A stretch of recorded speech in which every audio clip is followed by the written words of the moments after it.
देशामध्ये आपण दोन प्रकारच्या योजना राबवत असतो. त्यामधली पहिली जी योजना आहे ती आहे राष्ट्रीय वयोश्री योजना. 60 वर्षावरील ज्येष्ठ नागरिकांना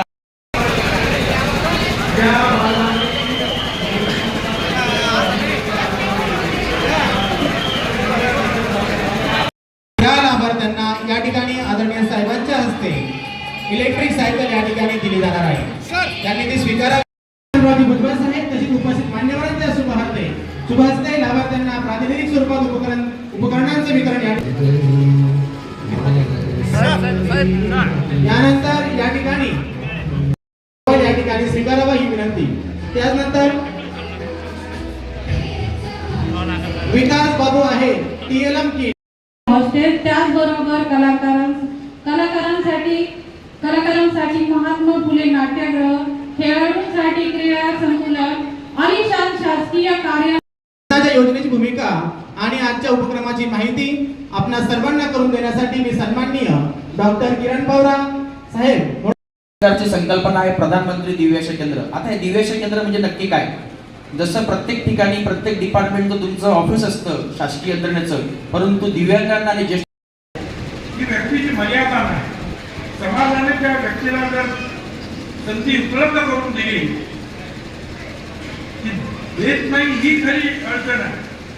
ती घ्या ना, त्याच्या अडचणी दूर करण्याचं काम भारत सरकार, राज्य सरकार सातत्यानं करत आहे. आणि म्हणून मगाशी सांगितलं भारत सरकार आणि महाराष्ट्र शासनाच्या सामाजिक न्याय आणि विशेष सहाय्य विभागातून आपण हा कार्यक्रम घेतला आहे. प्रधानमंत्री दिव्यांच्या केंद्र मंजूर करून घेण्याच्या बाबतीमध्ये आपण प्रयत्न केले आणि मी केंद्र शासनाच्या सामाजिक न्याय विभागाचा मी आभारी आहे की त्यांनी नाशिकमध्ये हे केंद्र मंजूर केलेलं आहे. त्यापुढे आपल्याला मुंबईला जायची गरज नाही. सगळे भाऊ भुजबळांनी सुद्धा सांगितलं लोकांना आतापर्यंत हे वाटप आपण केलेलं आहे.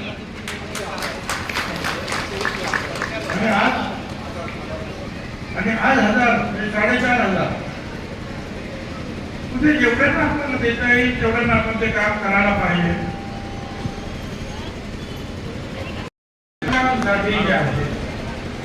आपण नुसती सहानुभूती कोणती सहानुभूती देऊन फायदा नाही. तर कोणाचा कानाचा प्रॉब्लेम आहे, कुठे चालण्याचा प्रॉब्लेम आहे, कुठे आणखीन काही प्रॉब्लेम्स आहे, त्याच्यासाठी जी वेगवेगळी आयुध लागतात, वस्तू लागतात, त्या वस्तू सुद्धा आपण पुरवल्या गेल्या पाहिजे. त्यासाठी त्यांनी योजना आखली.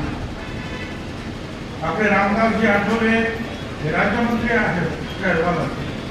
त्याच्या वेळेला आम्हाला असं वाटतं की हे कार्यक्रम व्हायला पाहिजे. आम्ही त्यांना ते कळवतो, त्यांनाही कळवतो, सगळे मदत करत असतात. त्यामुळे जे आहे इथे गेस्ट आहेत त्यांना श्रवण यंत्र, जे कानाचं यंत्र, कमरेचा, गुडघ्याचा, मानेचा बेल्ट, खट्टा, काठी, कुबडी, 4 पायाची काठी, वॉकर, व्हीलचेअर, ही जी आपण सायकली वगैरे असतात अशा काही गोष्टी आपण देतो. कमोड चेअर, बाथरूमला जायचं असेल त्यांच्यासाठी याचं वितरण होत आहे. आणि केंद्र शासनाची जी आहे EDIP योजना आहे त्यातून या इलेक्ट्रिक सायकली आहेत. त्याच्यातही श्रवण यंत्र मिळेल, काठी मिळेल, कुबडी मिळेल, वॉकर मिळेल, व्हीलचेअर मिळेल, कमोड मिळेल, सगळं काही आहे मिळेल. म्हणजे ज्याला जी जी अडचण आहे ती सोडवण्याचा आपण प्रयत्न केला पाहिजे. काम आता झालं पाहिजे लवकरात लवकर. त्यासाठी जे आहे ते काम आपल्याला करायचं. राजकीय कार्यक्रम नाही आहे. कोणीही जे आहे राजकीय पक्षाचा कार्यकर्ता याच्यामध्ये काम करू शकतो, मदत करू शकतो. याच्यामध्ये भेदाभेद नाही आहे, याच्यामध्ये जातीचा भेद नाही, याच्यामध्ये धर्माचा भेद नाही, याच्यामध्ये राजकीय पक्षाचा भेद नाही, स्त्री पुरुष भेद नाही. जो म्हणून दिव्यांग आहे त्याला त्या गोष्टी मिळवून देणं, त्यांना सहकार्य करणं ही आपल्या सगळ्यांची जबाबदारी आहे.